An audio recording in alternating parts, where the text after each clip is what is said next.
Wisdom cannot be imparted. Wisdom that a wise man attempts to impart always sounds like foolishness to someone else. Knowledge can be communicated, but not wisdom.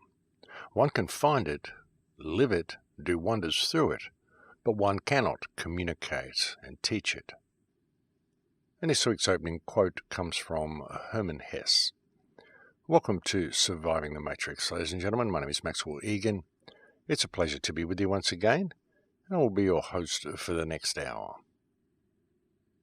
You know, ever since I began doing these radio shows back in 2008, the purpose of the shows has been to help people find the power within themselves, help people see the beauty of themselves, and to hopefully help people realize that everybody around them is just as valid as they are. And to help people see their own perspective as being valid, the validity of themselves, the true nature of themselves, so they can learn to love themselves. Because if they do that, and if they really reach that point where they really do find themselves, then you find that respect for others comes by default from that action. And this is why I finish every radio show with the words "in Lakesh," which is a Mayan phrase which means I am another yourself. We are all each other, essentially. And the moment we realize that and realize that everybody's perspective is valid, then we can heal the world in a really spectacular way. We really can. And you might think, well, hang on, how is a rapist's perspective valid, or how is a thief's perspective valid, or just some really bad person's perspective valid? And you've got to understand, you've got to really realize that most of the problems we face in society today are the result of people's programming, the software they've had installed. When you look at our societies, they're very dysfunctional. They're designed to have people grow up with a chip on both their shoulders, the breakdown of the family unit, so many people coming from single-parent homes. And you'll be out there thinking, oh, that's okay, nothing wrong with a single-parent home. But really there is, folks. You need to have both parents around. Well, it's far, far better to have both parents around. You might say, well, no, that's no good if one of the parents is violent. But again, this comes from programming. This comes from the upbringing they've had and the experiences they've had in their life that has caused them to adopt this perspective, because they're just disconnected. They're disconnected from themselves, disconnected from what reality is. And that's exactly what this society is designed to do, folks. It's designed to disconnect people and to create the environment of chaos that we currently have, so they can introduce their order for this chaos, of course. And that's what this smart grid is the order for the chaos. And all done and created by design. When people think of the phrase order out of chaos, they think of a military chaos. They think of the sort of chaos we saw in the world in World War II, or what we see in civil wars around certain countries. But what about the chaos we see in the world today, folks? It's pretty chaotic. And look how it's suddenly becoming ordered with the introduction of the smart grid. Bit of rain coming here, folks. I hope that doesn't disturb the show too much. We'll just have to put up with it. Actually, good to see some rain. But think about it, folks. The order that's coming is this whole 5G social crediting system, the smart grid, all of the stuff that's coming with it, the tech that we're using. That is the order. The tech itself is the New World Order. And it's a difficult thing to bring to people. It's a difficult perspective to bring to people, because people will say, well, here he is using the technology to bring us the message that the technology is damaging and it's bad for us. Well, it's not really the technology that's bad and that's damaging. It's those who control the technology.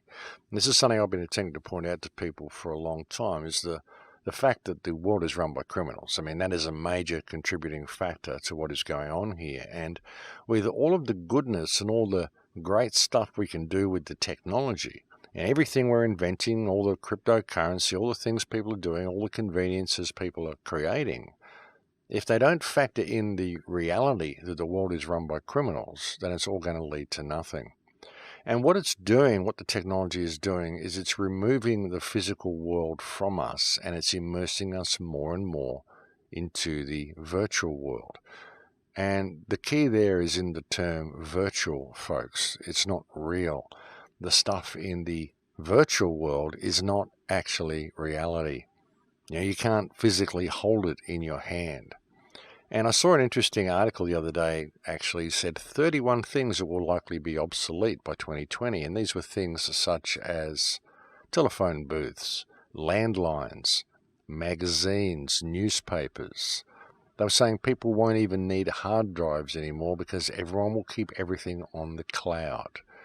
People won't need maps anymore because they've got the GPS on their phone. People won't need keys anymore because it will all be biometric scanning. People won't need passwords because it will be biometric scanning. All of this stuff that's going to be hugely beneficial for us, they're saying. But what it is it's removing anything in the real world and it's putting it into the virtual world, which gives the people who control the system the ability to be able to lock anybody out of their virtual possessions and their virtual bank account and their virtual anything anytime they want to do it. And not only that, but when your entire virtual life exists on the cloud, then it also gives someone else direct access to every single thing that you have and every single thing that you are, every conversation you've ever had, every email you've ever had, every download you've ever made, anything at all that you've done on your computer will be there on the cloud, and all they have to do is say, give me your password, give me a biometric scan, I just want to have a look to see what you're up to, and every single thing that you've ever done online will be all there on display for whoever wants to look at it. Make you feel safe, folks, because that's where we're heading. And of course, as I said, if they don't like what you've been doing, then they can just lock you out of it or just delete everything you've ever done, if they really want to do that. Delete you from existence. And once they introduce a social crediting system, that's what they'll do, folks. If you store all your stuff on the cloud and the cloud suddenly can't be accessed by you because you're down on social credit points, then where do you go for your information? You don't have it on a hard drive anymore. You don't have all your stuff at home anymore. And even when you've got it on a hard drive, it's still not real, folks. It's just on a hard drive. It's not printed up. It's not there on a bookshelf. It's not there in a drawer that you can go and pick up and hold in your hand. It's just virtual. All of this stuff is virtual. And all of our knowledge is becoming virtual as well.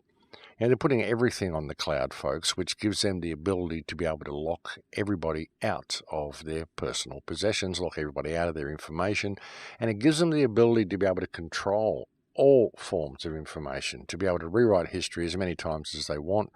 Now you can look at a reference and, we'll go to look at Wikipedia and see what it says. And you go there to check out something and you might go back a week later and find that it tells you something completely different. But it'll tell you that it's never been anything like that. It never edited itself. You just must have got it wrong. The Ministry of Truth from 1984, this is where we're heading with this massive control of information that we're seeing, the Googleization of all information. Google is taking control of everything, and Google, the CEOs of Google, are determining what is and is not truthful. And the censorship is outrageous, folks. If you haven't noticed, a lot of channels are getting penalized and terminated. And again, this comes from the advertising that they have on their channels. This comes from people who partner and monetize their channels. And I warned about this back in 2015, what the monetization of YouTube was leading to, and how it was going to provide the powers that believe they be with not only the ability to censor you and delete your channel, but also to get tabs on you, to get a direct line to your bank account, to know exactly who you are, so they know how they can limit your spending and keep tabs on exactly what you're doing. But if you're not partnered with YouTube and you haven't monetized your account, and they can't have advertising on your clips, and it's a lot harder for them to legally censor you the way they've been doing. But it is getting quite outrageous, folks. People who post the simplest things are getting censored. Of course, any criticism of Israel gets you censored. And they're really doing their best to lock everything down. And a lot of people are going into a lot of fear about this as well, folks. And that's a kind of a dangerous thing to do because, as I've also explained so many times, perhaps in earlier shows as well, life is an emotional mirror. It really is. And a lot of people ask me how I'm able to do what I do and how I get away with doing what I do and how I've been able to do it for so long and how I'm able to just kind of bounce around the place the way I do with no real plans. And it's because it's an emotional mirror, folks. I have this saying that if you throw yourself to the wind, you can ride it. And it's true, you can. And as I explained in my old film that I put out, I think in 2012, called The Awakening, there's a language going on all the time. There's a language going on, an emotional language, the language of consciousness, the language of feeling and emotion. You're having a conversation, an energetic conversation with the universe around you, the surrounding field. Every moment of every day you're having this conversation, and it's an energetic mirror, and it will mirror back to you the emotional state that you're in. You find that people who are in fear of having their YouTube channels deleted very often get their YouTube channels deleted. People who are in fear of being pulled up by the police very often get pulled up by the police. People who are always stressed out about being short of money always end up in a position where they have no money. Because it's a mirror. The universe will give you back the emotional energy that you're putting into it. This is one of the reasons I like to keep people in so much fear and tension and turmoil and what the chaos is all about. Because if people are in that emotional state, then that is what reality is going to mirror back to them. So their lives are going to stay chaotic. But you can reprogram yourself. You can reprogram the way you think. And a big part of it is understanding and realizing that this conversation is actually going on all the time. You think about it, folks, when a couple's been fighting and you walk into a room and you think, wow, you can cut the air with a knife. It's because you can feel the residual energy in the room from the exchange the couple's been having. You can feel the energy they've been putting out of their bodies, the energy they've been releasing through their hearts. Your heart is simply an electromagnetic generator. That's what it does. Your heart is the power source of your body, not only because it pumps the blood around your body, but also because it creates the electromagnetic field that your body needs for you to exist. And this is the way it works. And when you really begin to look into it and look into it really deeply, you begin to realize that this electromagnetic field that your heart is generating, this energy, is in fact a language. And it's the language of feeling and emotion, the language of electromagnetism, and it is the main way that you are communicating with the energetic field around you. The problem is that many people simply don't know this conversation is going on. Many people don't take it into account, even when they're having trouble with their lives and they're trying to fix themselves up and get positive about something or create something good in their lives or create some direction for themselves or find something positive. They very often don't take into account the energetic conversation that they're having. What is their deepest intentions in what they're doing?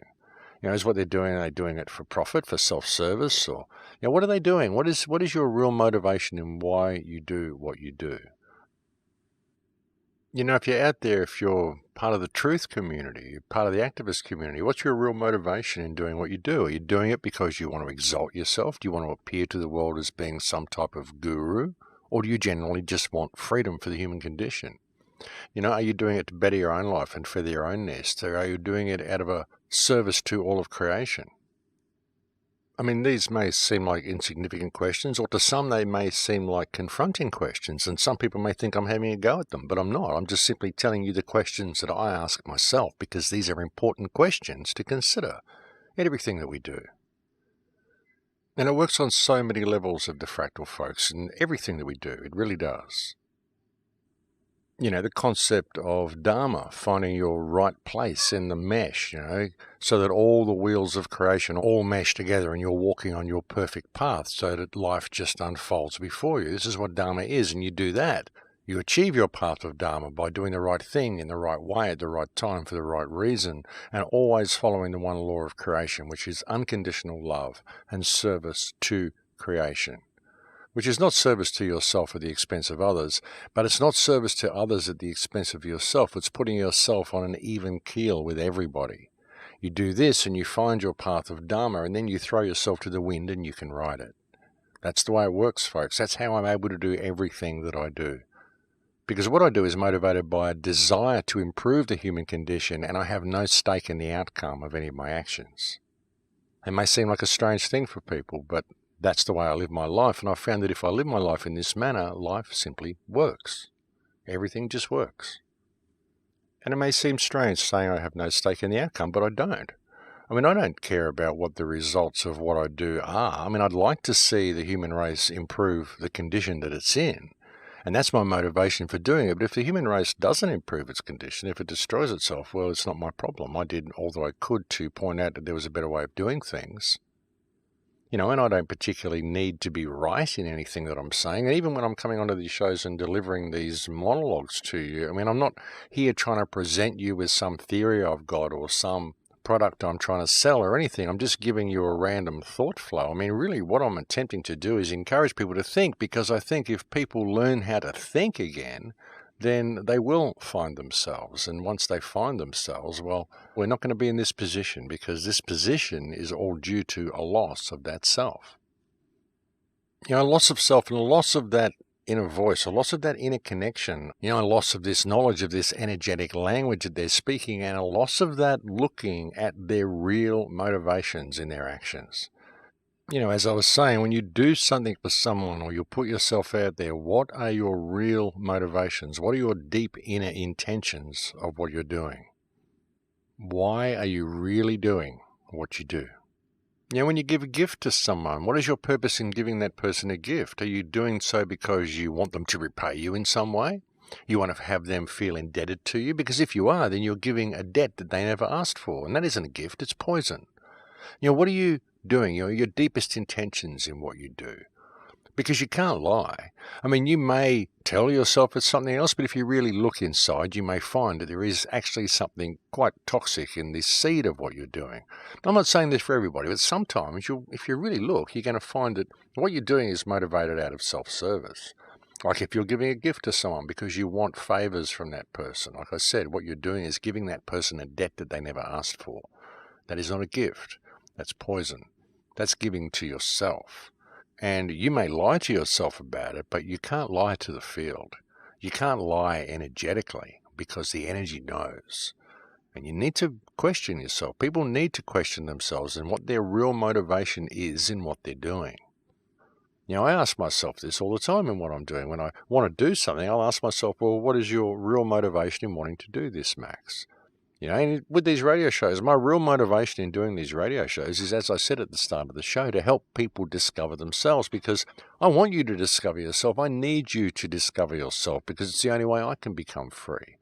And I can't become free until everybody's free, because we're all in this together. And that's really what it's about. And I have no stake in the outcome of anything that I say or do. And even if I get stuff wrong on this show sometimes, well, that's okay. That's called growth. That's called learning. We all make mistakes, folks. That's what learning is all about. If you didn't make any mistakes, then you'd never know anything. You'd never learn anything. It's people who don't think they're capable of making mistakes that are the problem, because these people have these boxed visions and boxed views of reality, these boxed views of themselves whereby they can do no wrong, and they just fail to learn. And very often they're just not open to new information. So you've got to make mistakes, folks. You've got to stumble your way through this life in order to find the light at the end of the tunnel, but it's there. It is there. Don't think it's not, because it is. One way to see the light is to fully comprehend what's actually going on here. As I've said so many times, folks, the human race is under attack. We're under attack. We're being genetically altered. We're being all merged into one race of Goyim. And everybody's culture is being undermined. It doesn't matter where you're from, your culture is being undermined. And there's a lot of talk out there at the moment that there's a huge attempt underway to destroy the Christian faith across Western countries.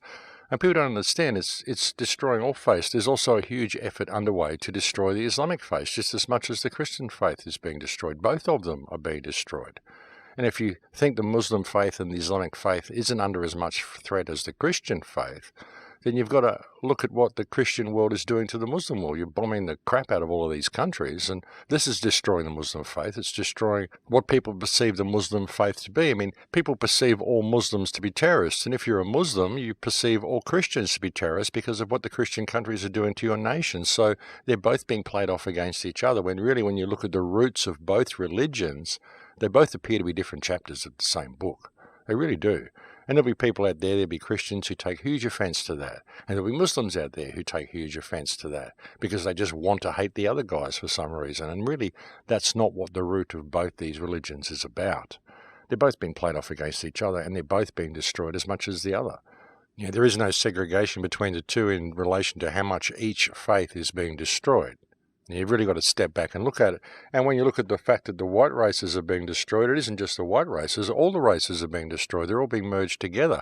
And all of this transgenderism and all the stuff that goes with that, this prevents races from breeding. And ultimately, it all leads to depopulation and merging what's left into one worker class. And it's happening right around the world, folks. Nobody is safe from it. No faith is being singled out. No race is being singled out. It's happening right across the board to everybody.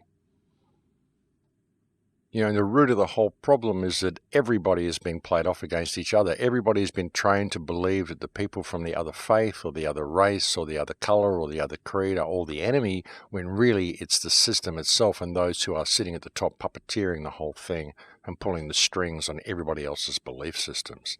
That's what's going on, folks. The world is at war. There's a war being waged against the people of the earth by those who are masquerading as governments in all of our countries, and they're all working together to do it. That's what people need to take into account. Once you take that into account, then yes, there is a light at the end of the tunnel. But until people see that, and while people refuse to see that and refuse to admit it, and while they keep allowing themselves to be played off against everybody else, then we're never going to get anywhere. And this is what I've been attempting to point out to people on the last few shows. For the last few months, I've been attempting to point out all of these racial differences that have been manufactured for people, and the fact that they have been manufactured. We're all in this together. It doesn't matter where you come from. It doesn't matter what your faith is. It doesn't matter what your religion is. It doesn't matter what your nationality is. We are all in this together, and we are all being played off against each other. That's the crux of the biscuit, folks. That's the whole basis of our problem. People's refusal to see this and people's need to hate the other guy. Like I said, there'll be Christians and Muslims who hate what I just said about their faiths being related to each other because they just want to hate. But why? Why do you want to hate? The leaders of both your faiths didn't hate people. You'll both say that's not true. You'll both say, oh no, this guy was that and that guy was that. You're only saying what you're programmed to say. If you go and meet these people, go and meet a real Christian. They're good people. Go and meet a real Muslim. They're good people. People who really adhere to these faiths are good people. And personally, I don't actually adhere to any faiths myself. I have a great relationship with God, and I don't feel like I need any religion to get in the way of that relationship. But for those who do adhere to these faiths, if they adhere to them properly and to the letter, then they're all good people. So there wouldn't be a need for any of these wars, and there wouldn't be any of these wars happening. So you can't blame the Christians or blame the Muslims, because the people who are carrying out these crimes in the name of these religions are not actually being true to their own faith. So we need to step back and look at this. Anyway, like I said, folks, this is what I'm attempting to do, is just to get people to put all of these differences down and realize just how much we're being played and what a state of clear and present danger the human race really is in. Because we are. And with this digitization of everything, this is everything that I've been talking about, that report that there's going to be 31 things that are going to be obsolete by 2020, or they're suspecting to be obsolete, likely to be obsolete by 2020. And when you look at it as things such as passwords and hard drives and keys to your car and keys to your house and all this sort of stuff, it's all going to exist in the virtual world, landlines, maps, all of this sort of stuff. It's all being digitized, folks, which means all they have to do is turn the power off and you lose access to everything. Lose access to the entire library of human knowledge, the entire sum total of human achievement up to this point. We lose access to all of it because it is all being digitized and all being moved onto the cloud. And what's a cloud, folks? A cloud is just this thing that doesn't contain any real substance and is very easy to just dissipate. And no matter how you look at it, that's just not a good thing. And speaking of clouds for a moment, just to segue into another topic for a second, a lot of people that have been looking at all of the legal stuff, like the free man movement, the maritime admiralty law, the legal name fiction, the Justinian deception, all of this stuff. When you're looking at this stuff as well, folks, what is your motivation in looking at it? Are you wanting to gather the tools that you believe you will need so that you can fight against the system? And are you preparing to go and do battle with it? Or are you simply arming yourself with the right responses you'll need if the system ever comes for you? So that's the thing as well, the knowledge that I have, the legal knowledge that I attempt to gather, however right any of it is. I don't do this because I want to go to the courtroom and battle with a judge and, I showed him. I'm not wishing to go and battle with the system because the system is a fiction. It itself is a cloud. And if you're learning legal knowledge and you're arming yourself with legal knowledge to go and battle a cloud, then what are you doing? Why are you wanting to go and battle with something which is essentially fiction? All you have to do is arm yourself with the knowledge and disconnect from it and have the right words to say to it if it ever comes to you. and to be able to disentangle yourself from its claws if it reaches out to try to clutch you. You know, you need the information for that, but it's not something that you need to actually go and fight with the system. Because like I said, if you're getting this information in order to fight a cloud, then where's the sanity in that? You know, why would you battle a fiction if it's a fiction? If you're going to battle with it, you're giving it power because you are acknowledging that it's real when it isn't. As they say, that which you resist persists. And that's just one way to think of it, folks. I mean, that's just another thing I wanted to mention while we're on the topic of clouds, because I think there's a lot of people that are getting this illegal information and going in there with the wrong motivation. They're going in there with the wrong idea of what they're really doing. You know, too many people believe that if they were to establish themselves as a free man or whatever, a free man on the land or whatever it is that these people think, I mean, they think that that's actually going to achieve something, but it's not. You know, it's not going to prevent the system from rolling forward to its inevitable conclusion. And that inevitable conclusion is going to eat up anybody. It doesn't matter whether you're claiming to be a free man on the land or what you're claiming to be. If you're still living in this society, even if you're living on the outside of it, if you're still participating with it in any way, if you're still using money, if you're still using the internet, if you're still using electricity, if you're still participating in this society in any way, then you're going to be part of the smart grid. It's inevitable. There's nothing anybody can do about that, because it doesn't matter how independent or self-sustaining you become, eventually you've got to go and buy something. Buy a shovel, buy a motor, buy a car, buy something. I mean, unless you've got the ability to make all of these things yourself, you've got a mine on your property where you can smelt the steel and make the shovels and the stuff that you need yourself, well, you're going to have to participate in the system to some degree.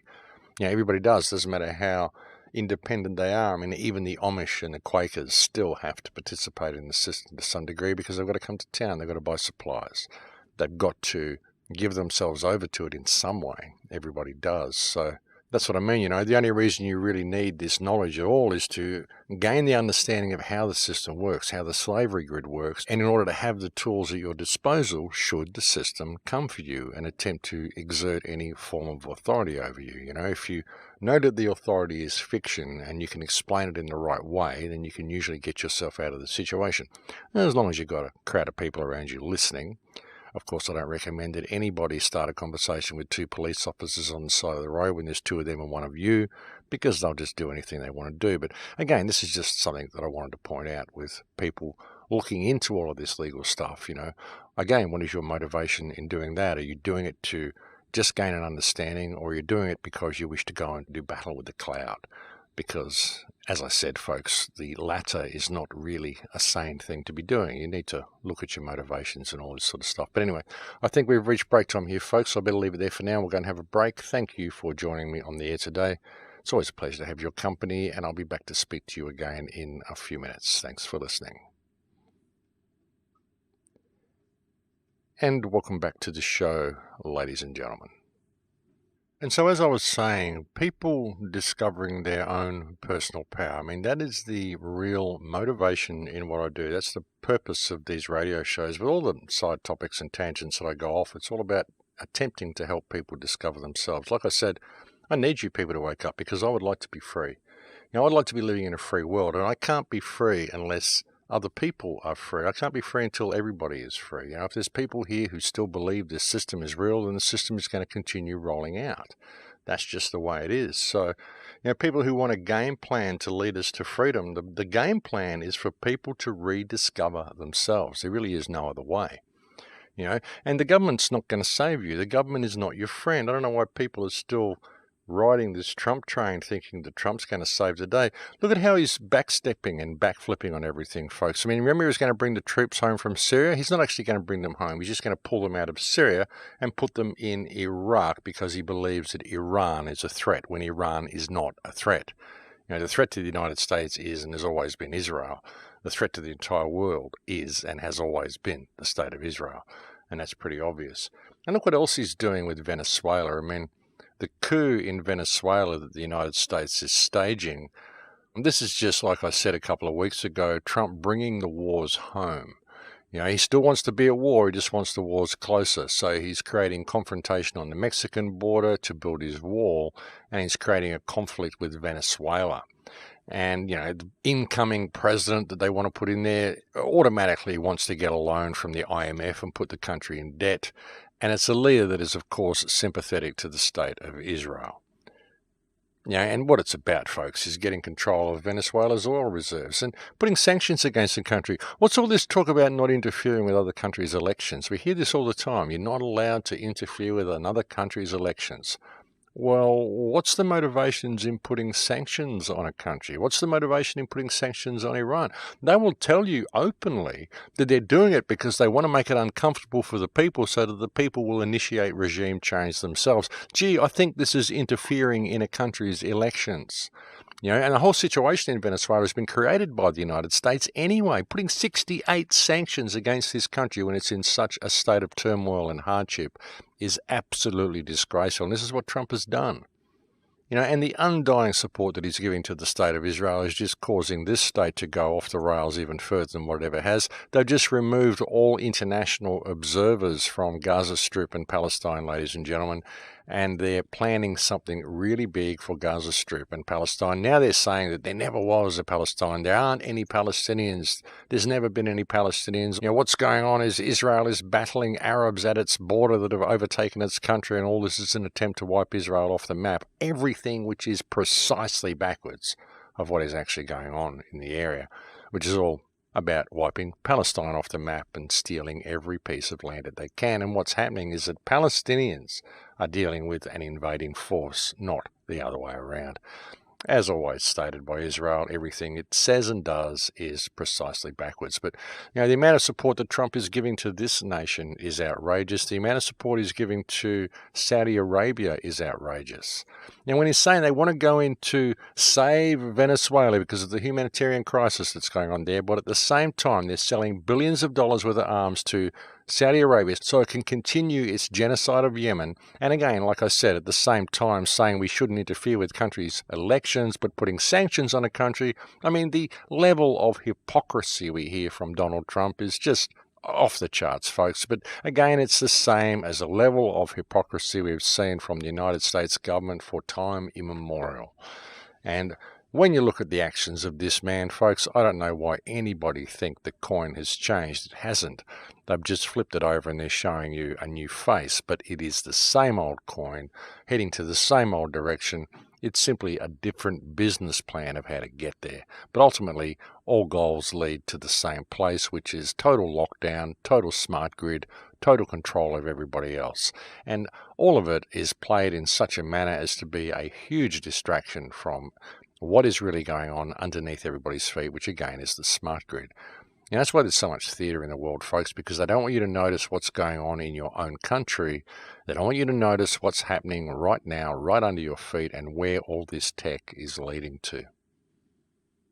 Although, even in saying that, there are many people who can see it. There are many people who are fully aware of much of the stuff that I bring you on the radio show.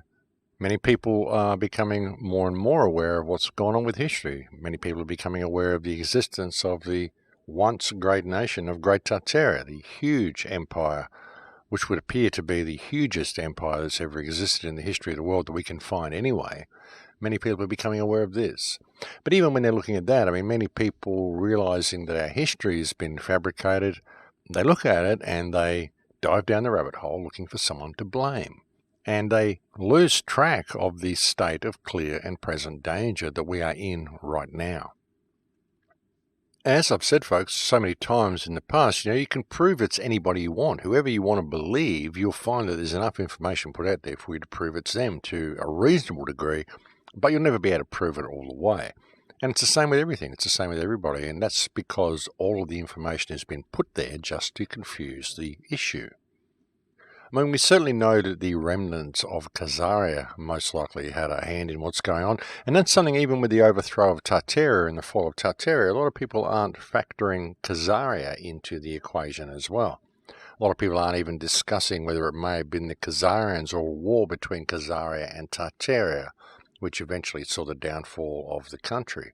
Perhaps it was even the remnants of Khazaria. We hear stories of how the Khazarian nation was overthrown by the hordes of Genghis Khan. Perhaps Genghis Khan was actually a Khazarian emperor, and perhaps the scattered remnants of the overthrown Khazar who infiltrated the other governments of the world and caused the downfall of Tartary. I mean, we can look at any direction we want. And as I said, folks, ultimately you can prove it's anybody you want to believe, because all of the information has been hidden and distorted and fabricated and manufactured. Histories have been moved around, so it's very, very difficult to put the whole thing together. And ultimately you can prove it's anybody you want. So there's no point arguing about that sort of stuff. What we need to do is realise the state of clear and present danger that we're currently in and do something about that. That, I believe, would be far more prudent than attempting to point the finger at people who we have no idea who they really are.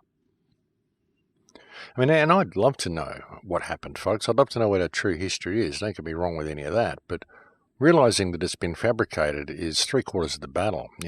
Just that light bulb going off in people's minds is all we really need to bring about change. We don't need to know who did it, and we can speculate who did it all we want. We can go and look at history books all we want, but how true are any of the history books? I mean, all the histories have been fabricated.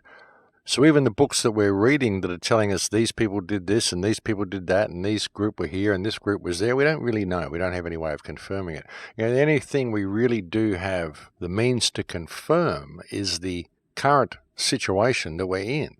The slavery system, which currently encompasses this world and is working to consolidate its power, I mean, we can prove that pretty well. And my argument with all this is that all of the mysteries that exist in the world today exist because they're legislated to exist. They exist because we're not free. All the stuff that's probably secreted in the Vatican Library, all the stuff that was missing from the Alexandrian Library, which was probably moved to the Vatican Library. I mean, even if that happened the way we were told it happened anyway, we have no way of confirming if any of this is true, is the problem, folks. And, really when you look at it and you look at the concept of our history being fabricated, you've got to ask yourself, how deep does the rabbit hole go? How big is the lie? And if you're going to acknowledge the fact that history has been fabricated, that most of what we're being fed in these academic books is a lie, then which parts of that are you going to choose to believe? I mean, that's the thing, folks. I mean, are you really prepared to cherry pick through this information and claim, well, this part is fact and this part is fact and this bit's true and this bit is true, but all this other stuff is false? That's the thing. If part of it's false, then chances are the entire thing is false. And the amount of red herrings that we can find, even in the official version of history, and the amount of red herrings we can find in the truth movement, I mean, something else you've got to ask is, why has all this information come out now? Some of the old books that people are referencing, how have they become accessible now? Who scanned these books? Who put them online? Why did they scan them and put them online? How is all this stuff coming out right now when we need it to come out? How much of this is being manufactured? How much of these leaks are being controlled? How much of the direction we're going is being contrived and constructed? How many of the thoughts we're having are our own thoughts? As I asked last week, we've got to be careful what we choose to believe, through all this stuff, even all the information coming out about Tartary. You've got to be careful what you choose to believe. You just got to step back and look at it. Let the cards fall where they may. Don't adopt belief systems along the way. Don't latch onto an idea and then base all your understandings on that and just look for stuff that supports that idea. Be prepared to keep an open mind and just put all the cards on the table and let them fall where they may. But through it all, it's so imperative that people remain objective and people question, as I said, where all of this information is coming from and why it's all coming out right now.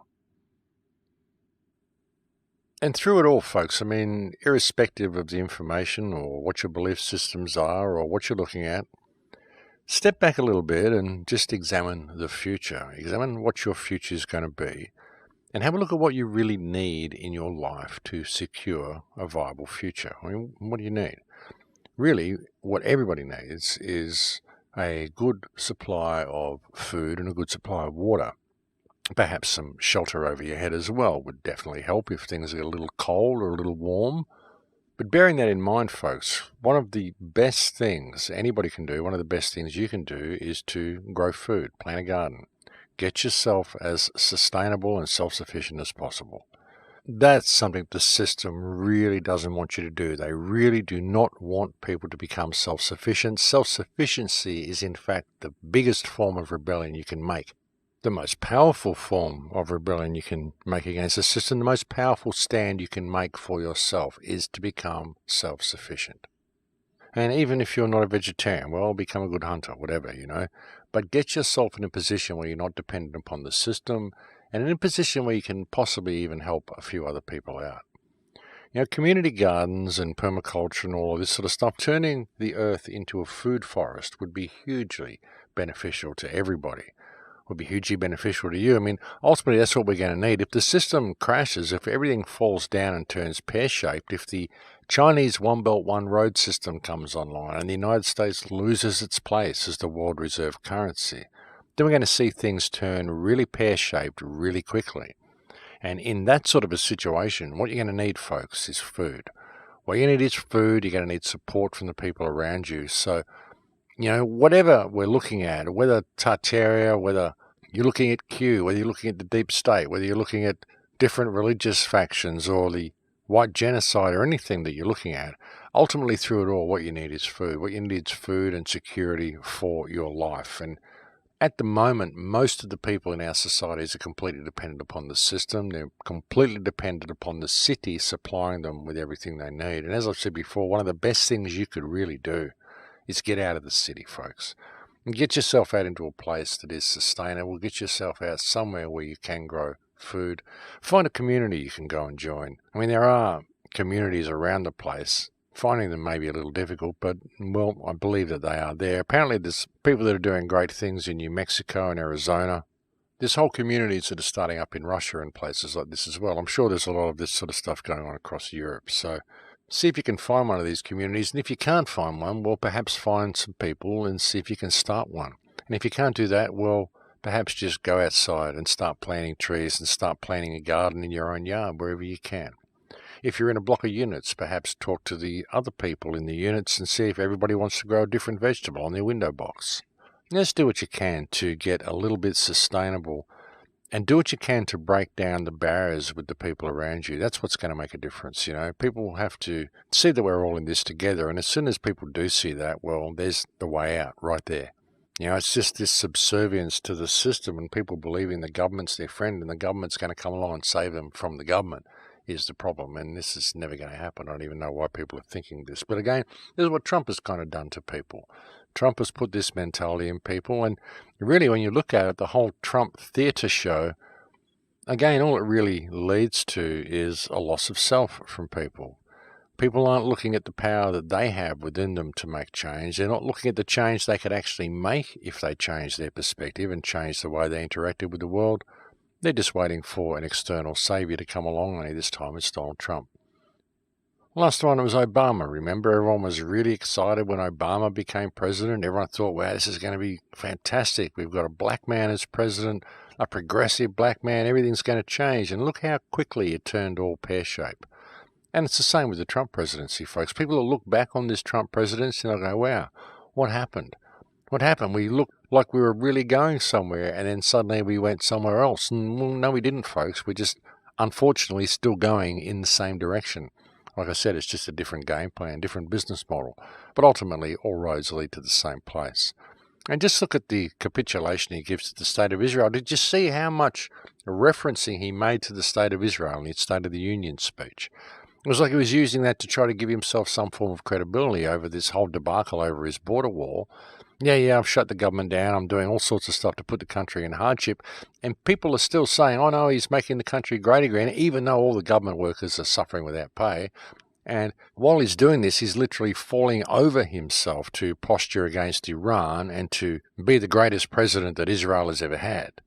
Now, I think that should be a bit of a sign for people, but apparently people don't really take that into account. No, he's saving Israel for last. Yeah, Israel for last, all right. He's saving Israel to be the last man standing once the whole world turns to a big festering mound of self-destructive poot. That's probably the last stand he's saving for Israel, unfortunately, and that's just being realistic about it, folks. But again, ultimately it all comes down to people just looking externally for the solutions and not realizing that they are the solutions. Every person, every man, woman and child are out there listening to this radio show. You are the solution. You are the resistance, and you are the solution to the crisis that you face in your life. Every single one of us are the solution. You wouldn't have to do any of this stuff. The people in Canada, all the stuff that they're facing. Why? Because they've got a spoilt little brat running their country, and they never stand up and call him a spoilt little brat the way he is. They never simply stand up and tell him what he is and ask him why he doesn't go back to school and learn some manners and identify him as being the spoilt little schoolboy that he is.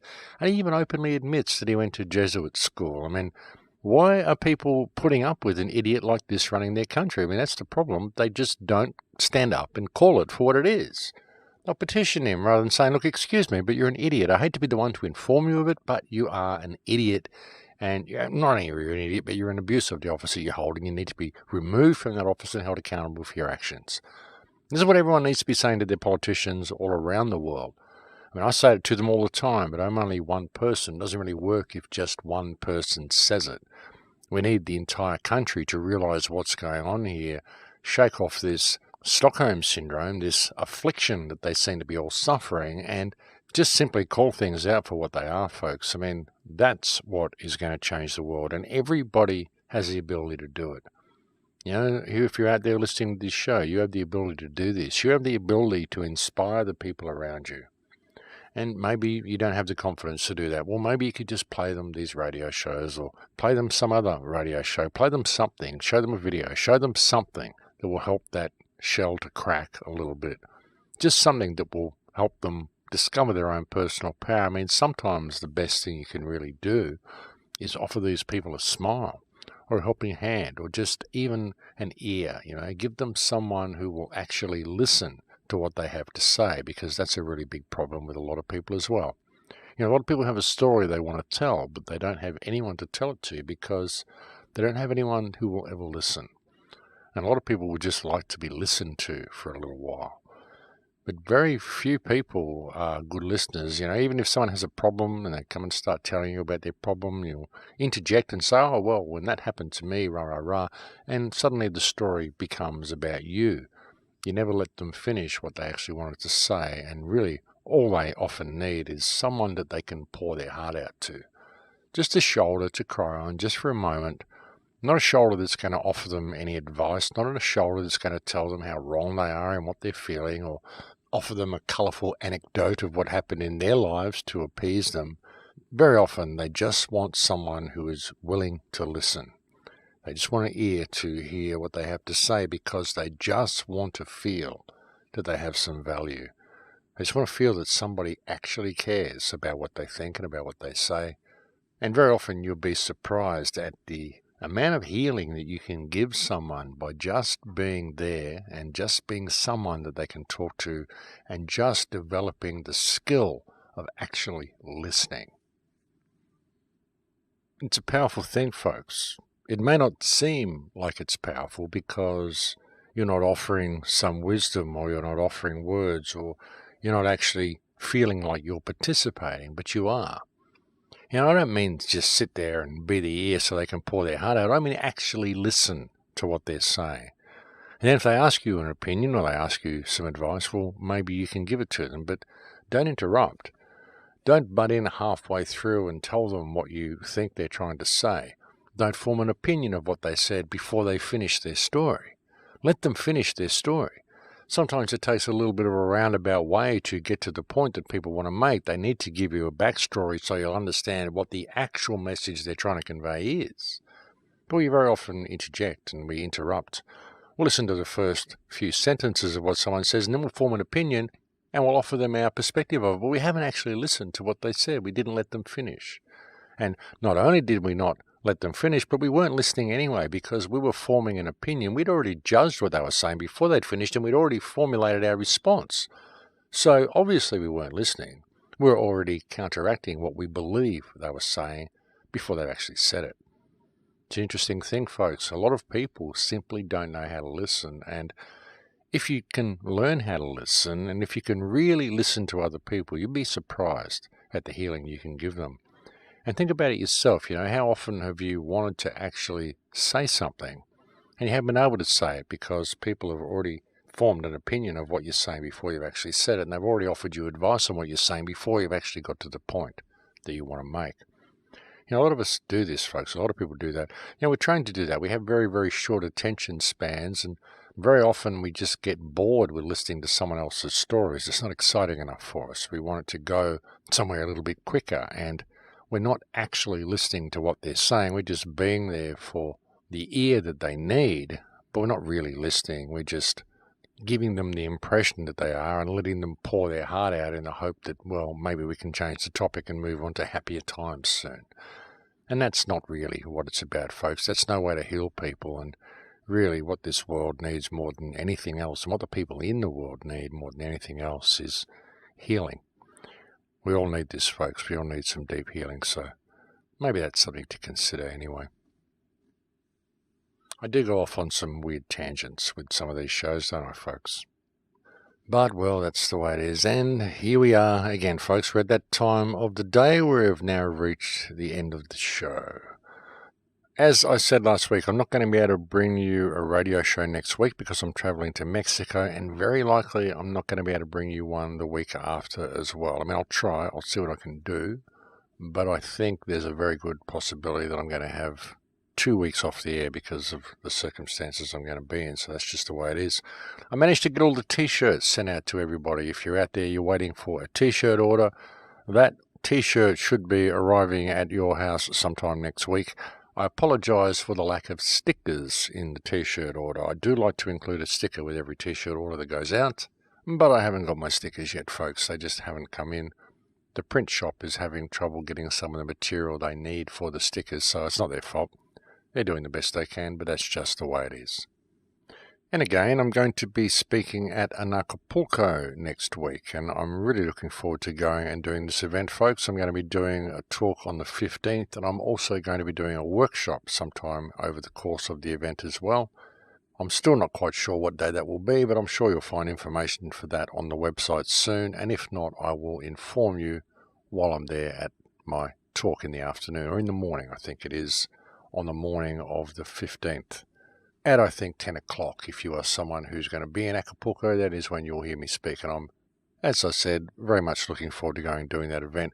This is going to be the only event that I do this year, folks. I've decided that I'm not going to go and do AB10 as much as I would really like to. I do greatly respect Ian Crane's events in England every May that he has. And if you are someone who lives in England, I do urge you to go to Ian Crane's Alternative View conferences. They are very, very worthwhile conferences.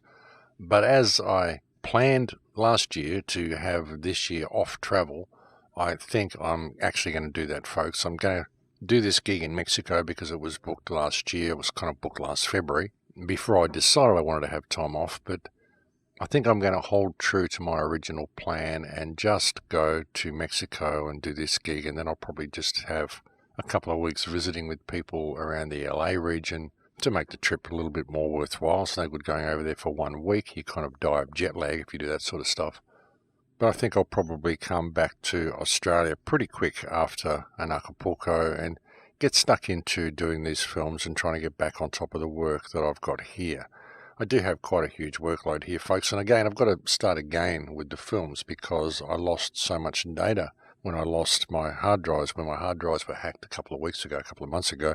I'm actually still trying to recover that data, so that's something else that I want to work on when I get home. So there's quite a few reasons for me to want to spend this year at home, so I'm thinking that's probably what I'm going to do, folks. But again, if you are someone in England, I do urge you to go to Ian Crane's Alternative View events anyway, because they are very good events, very much worth the money and very worthwhile going to. You'll get some really good information and stuff that you need to help extricate yourself from this system, folks. Stuff that you need to make a difference in the world. But folks, as always, I would like to send out a very kind thank you to all the people who send me so many kind emails. It's another reason why I'd like to have some time off, folks. I actually get to answer some emails if I can get off the road for a little while. And again, thank you to all the people who support me on Patreon. I could not do any of this if it was not for the support my Patreon subscribers give me. So I really cannot thank you people enough for that help. But again, folks, that is it for me now. I'll look forward to speaking to you in probably 2 or 3 weeks when I get back on air. I envisage it will be around about the 1st of March. If not, then it will be the following week, which will be the 8th of March. But I will try to get a show and maybe a couple of interviews out for you in between that time as well. It's just going to depend on where I am. That's the joys of going on the road, folks. You never really know where you're going to end up and what sort of access you're going to have to situations where you can record and post a radio show. But, well, I'll do what I can and I'll get back to you as soon as possible. But that is it for me, folks. I'm now completely out of time. Thank you for joining on the air today. It's always a pleasure to have your company, and I look forward to speaking to you the next time I'm able. Again, I look forward to seeing anybody who's coming to the Acapulco conference, and for those other people, please take very good care until I speak to you again in Lakesh.